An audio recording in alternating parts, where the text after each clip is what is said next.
In this video, we will give you camping tips and show you where to go hiking and bird watching. We will also give you information on biking to the forts and batteries and a little bit of history as well.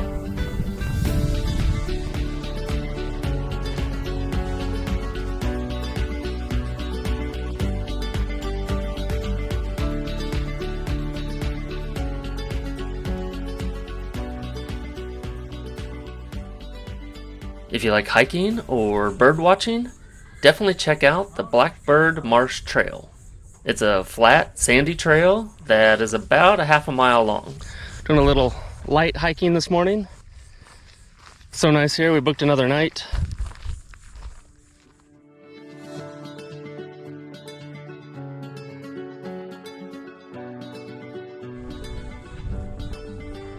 So this is less of a hike and more just an easy 15 to 30 minute walk.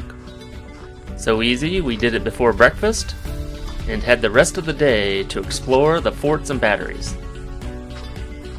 I guess a change in elevation of just a few feet keeps some areas really high and dry like this, and marshes right down here.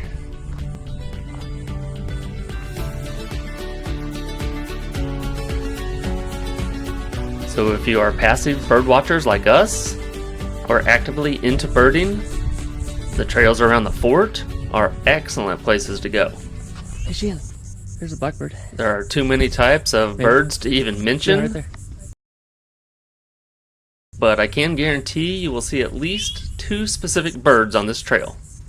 Red-winged blackbirds and ospreys. If he flew to that nest, I was gonna laugh. There's a good view of the nest. That's the biggest nest I've ever seen in my life. Oh my gosh, what is it?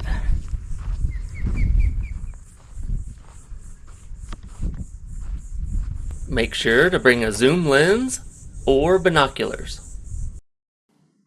Those big birds are ospreys, a type of hawk. Well, I wondered what could make a nest that big. Now I know.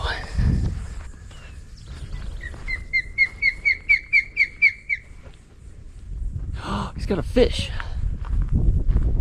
Ospreys have a diet of live fish and are very good at diving into the water to catch them. Those are good sized fish.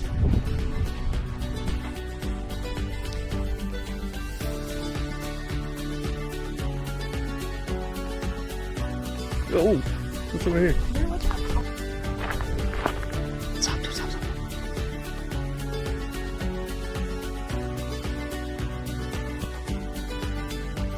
The Blackbird Marsh Trail has two trailheads, but you will probably want to enter from the one in Campground Loop A on the north side. I mentioned in days 1 and 2 that we are going to be scuba diving in East Africa later this year. We will also be going on a safari to shoot a bunch of animals. And by shoot, I mean with our cameras. I hope to get a lot of really good pictures and video footage for our channel, so make sure to subscribe and hit that bell icon to get notified when those videos come out. Make some Bloody Marys for the first ones of the trip. Fort Pickens has 211 campsites. There are 5 loops, A through E. In the previous video, I said Loop A is the best, and it is if you have an RV. But if you have a tent, you might want to check out Loop B. It's for tents only, and maybe the only loop with some shade trees. Taste that, so it needs to be hotter. I need some pepper. Pepper? These other loops would be a lot better if they had some shade. This curry hot sauce is phenomenal. Thought it'd be weird in a Bloody Mary, but try that sauce. That'd be good on eating food. Be good on everything. We use a lot of pre-cooked and frozen bacon that we just bring from home.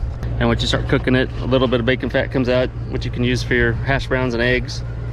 Works out pretty well. Oh, good. Just need some spicy pickles.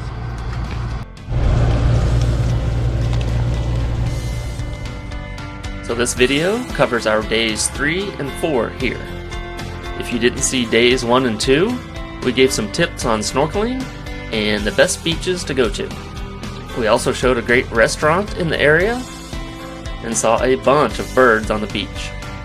To see that video and see Shannon give me a hard time, Do I have to hit anything? I'll put a link at the end. Oh, like a drone? I thought you were walking away. I mean, really away. I know, I thought you were walking away. You're not walking away from me, I'm just getting closer to you.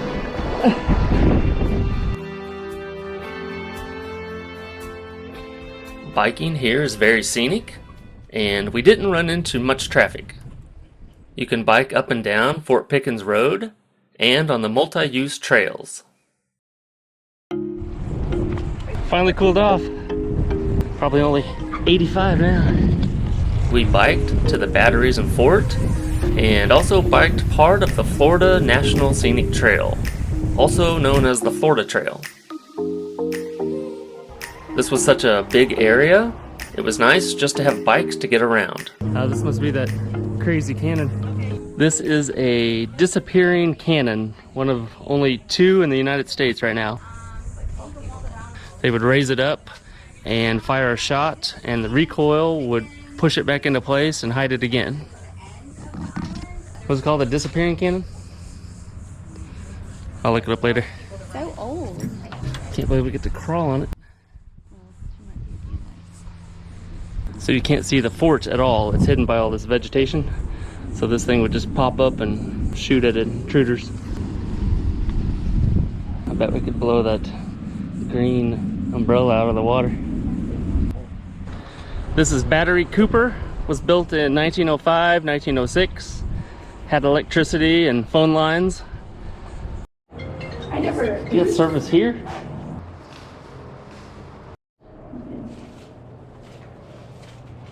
What is this? You think they use this for insulation? It's just a dead end. That's it. There's a bunch of windows. I wonder if it has to do with some of the ammunition and keeping it from exploding. Yeah, maybe.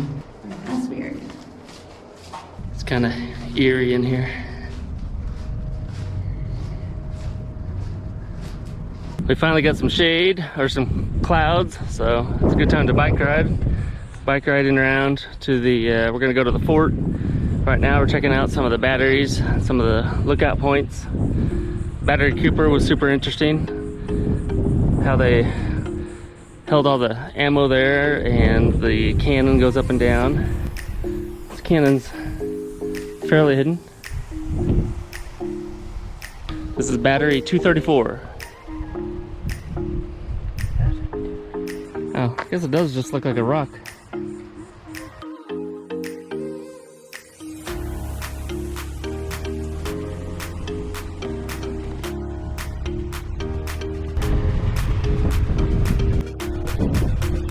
So right by the fort is a trail that will lead you to the northern terminus of the Florida National Scenic Trail.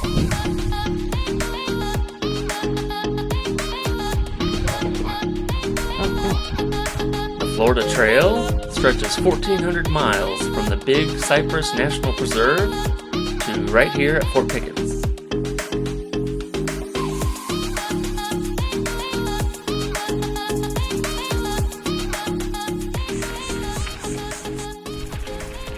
This is Battery Worth. We explored it last night. It was fairly creepy when it was super dark. Battery Worth was a little scary at night, but I do like that you can explore these batteries whenever you want. An artillery battery is really just a group of cannons or other artillery grouped together for better communication and control. It also helped disperse crews and their systems. The batteries here were essentially just concrete bunkers that housed the latest anti-ship weapons. I think this is the highest spot on the whole island, so if you come here, make sure to stop at Battery Worth and climb up to the top. Get a nice 360-degree view of everything. Battery Worth had 8 12-inch mortars housed in the 2 gun pits. These cannons could lob 700-pound projectiles high in the air, and they would drop on enemy ships. Later, a second story was added, and it served only as a command center. Alright, don't kill me, but we are at 10 minutes and haven't even made it to the fort. I'm gonna put the fort in its own video, and it will be the final video of Fort Pickens and this whole road trip. Make sure to check it out, because we really get down into the nooks and crannies of this fort, and we check out the biggest seafood store I've ever seen. Once it's out, you should be able to click right here. In the meantime, I'll link back to days 1 and 2. Thank you all for watching, and thanks for your patience.